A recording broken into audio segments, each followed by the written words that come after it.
High, আমি বীরভূমের মোরারই থানার জাজিগ্রাম থেকে দীপক রবি দাস। আজকে কার্তিকী অমাবস্যা, চারদিকে কালী পুজোর রমরমানি।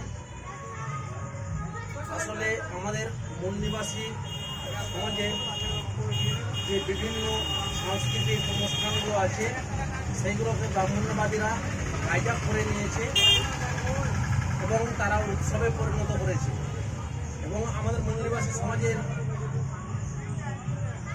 মধ্যে সেগুলো প্রভাব ফেলে দিয়েছে। মিথ্যা অপবাদ মিথ্যাভাবে বুঝিয়ে আমাদেরকে এমনভাবে তারা উৎসবে নাচিয়ে দিয়েছে। আমাদের মূল নিবাসী সমাজকে আমি একটাই বার্তা দিতে চাই, আজকের কালী পূজা যে দীপদান উৎসব, এটা আমাদের উৎসব নয়। দীপদান হচ্ছে যেটা আমাদের গৌতম বুদ্ধ যখন সিদ্ধি লাভ করে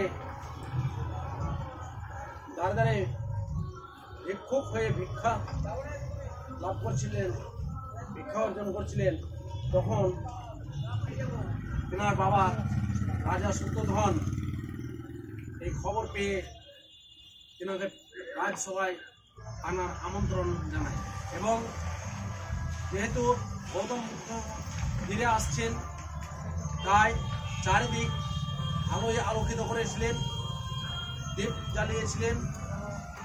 আর যে দীপদান উৎসব আমরা পালন করছি, এই দীপদানটা হচ্ছে আত্মদীপ ভব, মানে আত্মার দীপ জ্বালাও। এই দীপ নয় মোমবাতি বা প্রদীপ জ্বালানো নয়। গৌতম বুদ্ধ বলেছিলেন যে আত্মদীপ ভব, আত্মার দীপটাকে জ্বালান, জ্ঞানের আলো জ্বালান। তাই দীপদান হচ্ছে আলো দান। সমাজের মধ্যে আলো দান করুন। তাই এই উৎসব আরো একটা আছে, যেটা মহামানব মহান সম্রাট অশোক গৌতম বুদ্ধের এই আগমনের জন্য 84,000 বৌদ্ধ বিহার এবং স্তূপ তৈরি করেছিলেন। আর এই 84,000 বৌদ্ধ স্তূপে তিনি দীপদান করেছিলেন। এটাই হচ্ছে আমাদের আসল ইতিহাস, এটাই হচ্ছে আমাদের মূল সংস্কৃতি।